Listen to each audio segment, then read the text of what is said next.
Knives Sports Adventures. Today we are looking at an unboxing video. This is the Civivi Chevalier, which means horseman in French. I'm not quite sure why they called this knife that, but it was a knife that was of interest to me, so I went ahead and got one, and I'm going to unbox it today and give you a look at it.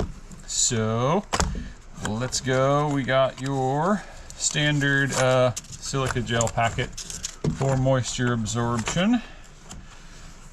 Nice white box, all the normal links on it. Inside we have this kind of zip wallet deal, Civivi logo. As we open it up, we've got, a lot of the Civivi branding stuff. Their social media thing. We've got the cool Civivi knife sticker that you've probably seen before if you got a Civivi knife. General just looks like, your standard instructions with a knife. They do give you this nice microfiber cloth, which is actually pretty large. I'm not quite sure why you need a microfiber cloth with a knife, but a lot of them have these, and this one has a pretty nice one. So there's the microfiber, and then we have obviously the fuzz on the inside there, and the actual knife. Alright, let's take a look at the actual knife. So one of the reasons that I was interested in this knife is it has the 14C28N steel that I liked so well with the Rake P108 that I recently reviewed. Had excellent edge holding and really good rust resistance characteristics, so I want to get a different knife, different brand, same steel to see if it was a similar performance.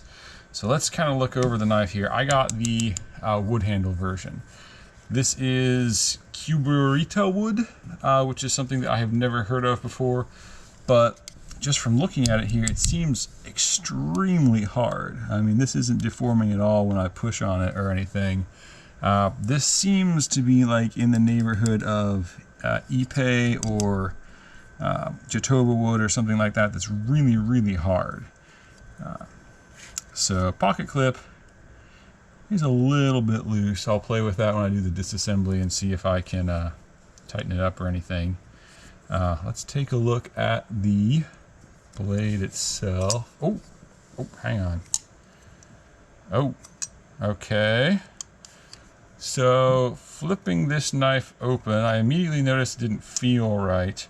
And what's happening is the lock is not engaging. Let me grab a screwdriver here. Something is going on right out of the box with this knife lock.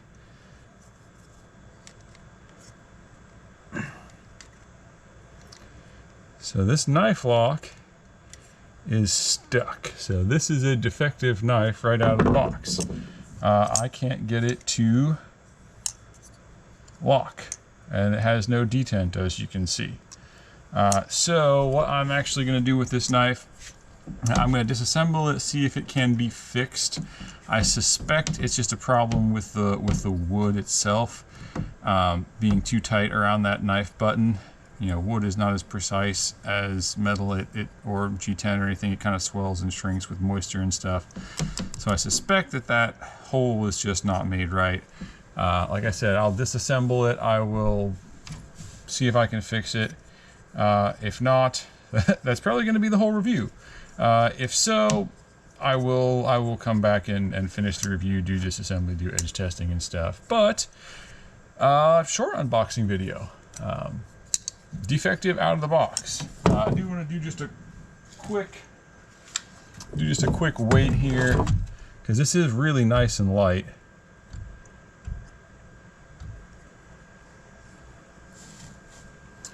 So we're looking at, that's not a unit that's usable. Let's do ounces. 3.1 ounces. So it's a pretty nice light little knife. There's some really good skeletonizing on the inside of the linerless that I'll hopefully show you later when I've disassembled it and hopefully fixed it. But yeah, so far Really like the ergonomics of the knife. I mean, it fits great in my hand. I love the blade shape being relatively straight with a not too swept back point. The jimping is excellent. I mean, they've smoothed that off. Feels really good in my hand. There's no sharp edges or anything. So my initial impressions of this knife are really good, but the lock doesn't work. So that's where we are at this point. I will see if I can fix it and get back to you. So I'm back for the rest of the review for the Civivi Chevalier knife. I've had some time to live with this knife, use it now. I was able to fix the lock, as you're able to see. So it locks now, it does what it's supposed to, but I'll go over the fix in the disassembly because it was a pretty involved fix. It was a pretty significant quality control problem. So since I've been using it, one of the coolest things about this knife has been the balance. It balances right on my index finger there, which makes it feel very agile and work very well in the hand. That's really nice. The wood has indeed held up very well. The pocket clip tightened up okay. It's a little bit flexible, which is I think why it was wiggling so much, but it did tighten up fine, so that didn't end up being an issue. Here's a size comparison for you. This is Civivi. Here is a Benchmade Griptilian. So it's a pretty good, standard pocket knife size. That's a SOG Terminus, Microtech, Ultratech, and then a Cold Steel 4-inch tie light, just to kind of give the sense there. So you can see it's similar in blade size and handle length to a Griptilian, but the handle's a little thinner this way. I happen to like that. I feel like it feels good in my hand. So I like the size and shape of it. I like the balance. The edge on this actually did remarkably well. It held up to kind of what I was expecting to it. It did 300 cuts through the dowel before it lost its edge to the point where it was tearing paper. That's really good. It's not quite as good as the best that I have tried, the Benchmade Shootout or the Rake P108, but it's up there with some of the best. So the steel does kind of hold up to what I was hoping and expecting for that knife. Let's go ahead and do the disassembly so that you can see what I had to work on here. One thing that's also kind of nice about this is they've done all the hardware as T8s. They haven't put any of the little T6s on here.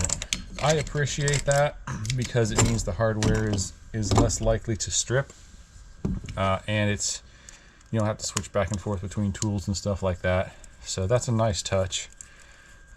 Let's take out the pivot here.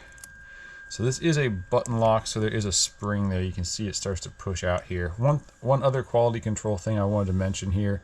One of these wood scales, you can see I can get my fingernail underneath of that one. It doesn't sit quite flush to the liner. Again, it's wood, so it's not going to necessarily be as precise as some G10 or something, but I have other wood knives that don't have that issue. So that is something to be aware of with this knife. So you'll see when I do this, I'm doing this mainly as a demonstration to take off these sides. The pocket clip is bolted to the liner here, so you're going to see that won't come off there, but you have to take the pivot out from that side because it's not got a bolt head in it, it's just got the logo on the other side. So what we've got here is the button lock. There's a spring beside the button there that pushes it back out the other side. Pushing on that unlocks it. There's your bearings there. You can see it's an external stop pin. I like that they have gone and left all of this and made like a semicircular cutout here, because that gives you a lot of surface area contacting that stop pin and keeps it from wearing out as much. That's a very sturdy way to do a stop pin, so I appreciate that, and that's good design work. The problem, I'm going to remove the spring that operates the lock there, and then I'll move the blade out of the way so that I can pull out the lock button there. The lock button and the blade kind of move together, so they tend to stick There's the bearings. Got the good larger size bearings in there. They have recessed out of the blade, so they've lost some durability there. It's a pretty thin amount of metal they've left on the interior of the blade there. But it's probably durability-wise pretty close to the button lock. If you watch how the button lock catches on the blade, the button lock only catches on the back of the blade here where it locks, only catches about a millimeter, maybe a millimeter and a half of blade material there. So this isn't going to be as sturdy as a axis lock or something that catches the full width of the blade on both liners or something like that. So this is more of a EDC knife than a hard use knife, and that's similar to the amount of metal that's left holding the blade on there with the recessed bearings. So this is never really going to be a hard use knife, but I don't necessarily see any durability problems from an EDC perspective. The problem with this, what was making the lock not work, was that the place where the lock slides through the liner here, the tolerances were wrong. So the hole was too small for this to easily slide in and out of. I actually had to disassemble this. I'll disassemble the whole thing now so you can see. Pocket clip is T6, so I'll take that off. All the other hardware is T8. But what I actually had to do was sand out the hole that I showed you there, where the lock button passes through the steel liner. And that was never going to wear in by itself. That was just too tight. So I actually had to sand out. You can see where I've sanded off the coating there. Had to sand out the metal a little bit so that the button would pass through there. That's a pretty serious manufacturing quality control issue. I don't know how many of these knives have that issue, but that's significant, and it should be taken into account when you buy this. If you have one that in a knife shop or something that you can try, try it, see if it's okay. But yeah, that one was, that's not a problem that was going to go away by me fiddling with it. That is a pivot there. It is not keyed on that side. It was straight when I had it in there. Let me see. Some Civivi knives have a little notch. Yeah, this has a notch there that keys the pivot so that the logo stays straight when you are disassembling it and everything. These bolts just hold to the standoffs there. They've got a pin in the middle there for a lanyard hole, which kind of gives you a different look to it, kind of like that. So that's the disassembly. That's what I think of the engineering of that knife. Really good little EDC knife. Not necessarily the most durable knife, but does have the good larger bearings. Relatively simple to assemble and disassemble, but some significant quality control issues there. Definitely good edge holding. So that is what I think of this knife. Hopefully that is helpful, and enjoy your adventures.